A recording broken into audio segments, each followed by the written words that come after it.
Jangan lupa like, comment, and subscribe channel YouTube TVRI Bengkulu dan nyalakan lonceng notifikasinya.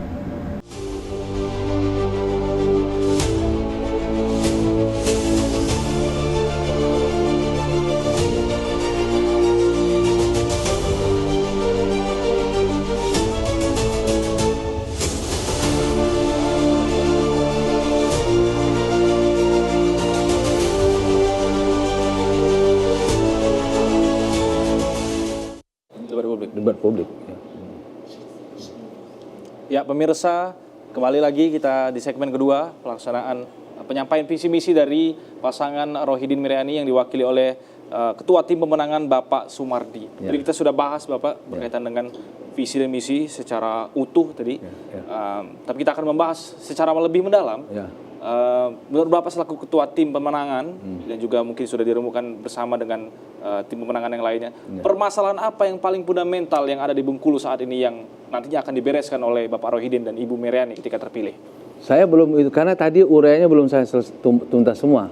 Saya ingin sampaikan sekali lagi, program unggulan nanti itu satu desa, satu hafiz Al-Quran.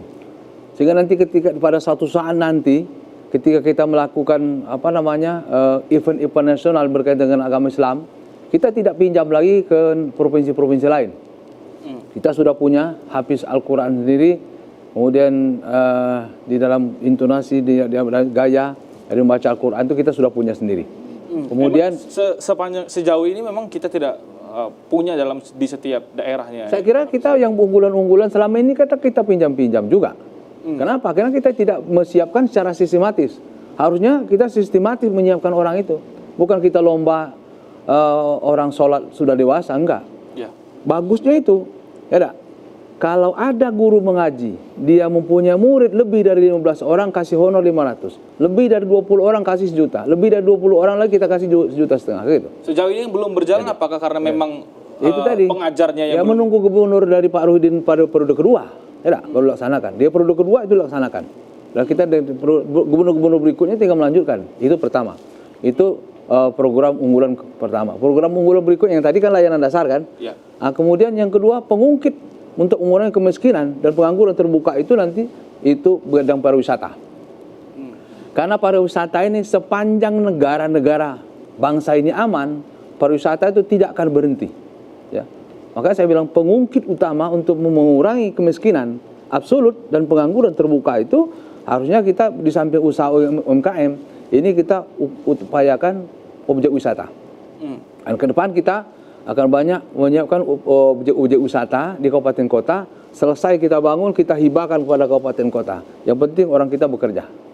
Baru yang terakhir kita itu tambahnya agar wisata kita nampak keren, ciri Bengkulu. Maka kita melestarikan budaya itu menjaga sejarah, melestarikan budaya.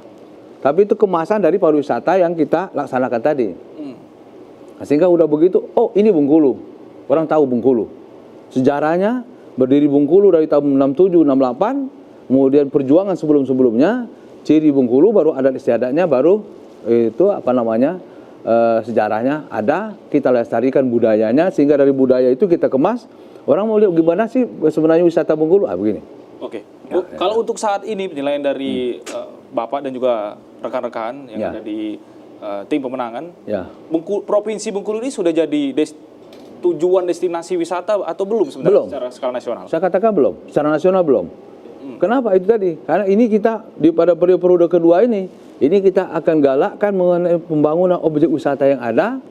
Jadi tidak sekedar semboyan, hanya semboyan belum enggak bulan wisata enggak. Sekarang ini kita fisik, ini kita siapkan secara betul, kita sentuh betul. Mulai dari Pantai Panjang sampai ke kabupaten kota. Nah, orang bagaimana? Oh, itu kan punya kabupaten. Enggak masalah. Mulai dari perencanaan, idenya dari kita, selesai baru kita hibahkan kepada pemerintah kabupaten sehingga kota. Provinsi Bengkulu dapat menjadi provinsi destinasi wisata. Dan PAD-nya silakan untuk kabupaten kota kita hibahkan ke kota. Kemudian termasuk pembangunan tambah remaja, itu kita siapkan semua pada yang akan datang. Dan pada saat yang bersamaan kita membangun nilai-nilai agama, semua lintas agama akan dibikin sedemikian rupa, tumbuh dan berkembang secara mandiri mereka. Di samping itu kalau mereka butuh baru disupport oleh pemerintah. Oke, semakin menarik pembahasan kita harus jeda terlebih dahulu. Kita akan lanjutkan di segmen berikutnya. Pemirsa, jangan kemana-mana, tetap di Brendo TVRI Bengkulu.